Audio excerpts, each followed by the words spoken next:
যোগ্য বিস্তৃত করতে পারে এই মহা ধ্বংসলীলার স্মৃতি। কিন্তু আন্তর্জাতিক সম্প্রদায়ের সার্বিক সতর্কতা ও সামগ্রিক ব্যবস্থা গ্রহণের পরও প্রথম বিশ্বযুদ্ধের পরে কি করে পৃথিবী মাত্র 2 যুগের মধ্যেই আরেকটি নতুন বিশ্বযুদ্ধের পথে পা বাড়ালো, তা অবশ্যই শুধু জানার বিষয় নয়, ভেবে দেখারও বিষয়। চলুন একবার চোখ ভোলানো যাক ইতিহাসের পুরনো বাঁকগুলোতে।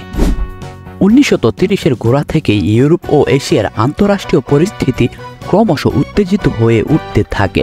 1931-এর সেপ্টেম্বরে চীনের মঞ্জুরিয়া আক্রমণ করে জাপান লিগ অফ নেশনের মর্যাদায় আঘাত আনে।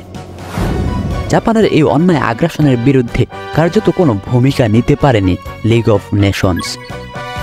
এই ঘটনা থেকে শিক্ষা নিতে ভুল করল না ইতালি ও জার্মানি। তারা বুঝতে পেরেছিল আগ্রাসনের বিপরীতে লিগ অফ নেশনস অসহায়।